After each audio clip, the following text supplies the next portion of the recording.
Why do I want to climb Mount Kilimanjaro? I've never been the athletic type, so it's not like I have to do it for the physical challenge. I'm not religious, so I don't see this as a mission trip or a calling from God. I want to give back to the people who helped make this trip possible, from my sponsors to the porters, but I would be lying if I said charity is my primary goal. The main reason is I want to be an example for others that even if you're not in the best shape physically, even if you can't afford it financially, and even if people tell you that you won't be able to do it, that with hard work, determination, and a bit of creativity, you can find a way to achieve your dreams. That's what this trip is about. I was born with a muscle disease that makes it significantly more difficult for me to build additional muscle mass. As a child, I was never able to keep up with my classmates. I couldn't run, couldn't jump, and as a result was left behind on normal kid activities. Thankfully, the disease isn't degenerative, and over the years I've been able to accommodate and live a more or less normal life, though I still see the difference during intense exercise.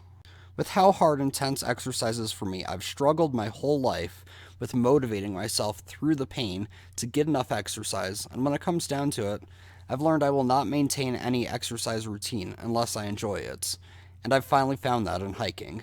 My mountain hiking obsession started in 2013, though Mount Cutler and Mount Herman were the only two mountains I actually summited, though I also attempted Sentinel Point, Almagre Mountain, and Blodgett Peak, only to have to turn back on all of them. Undeterred, I set a goal to hike 10 mountains in 2014, and exceeded that by summiting 13, including my first 14er, Mount Elbert.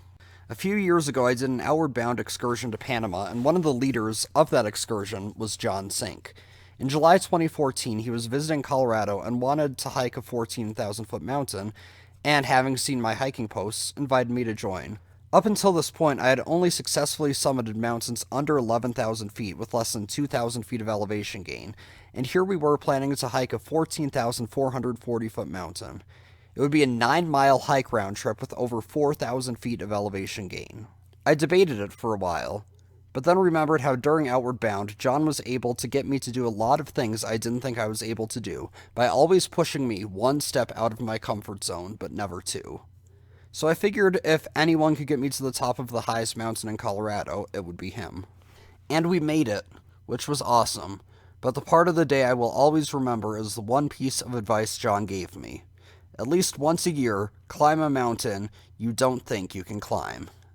It is this piece of advice that has motivated me to continue to improve in all my mountain hiking adventures. I wondered how many local mountains I could get to that I hadn't already, so for 2015 I set a modest goal of 15 mountains. I started with the ones I'd done many times before, Mount Herman, Mount Cutler, Muskoka Mountain, etc., but then I remembered John's advice. I'd failed to summit Blodgett 2 years before and just remembered it being unbearably difficult, so I decided that would be my mountain I didn't think I could do for the year. So I summited. It was hard, but I managed. Then I thought of Almagre Mountain, which I had also failed at 2 years before.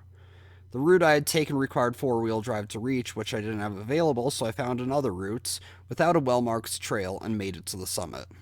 I had done Mount Elbert the previous year, but that was only with John's help, and I didn't think I could do a 14er by myself, so I made it a goal to do one.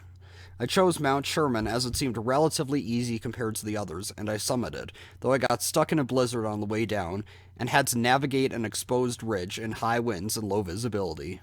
Yet I was hooked. 3 days later, I summited Mount Bierstadt, followed by Mount Cameron, Mount Lincoln, and Mount Bross 2 weeks after that.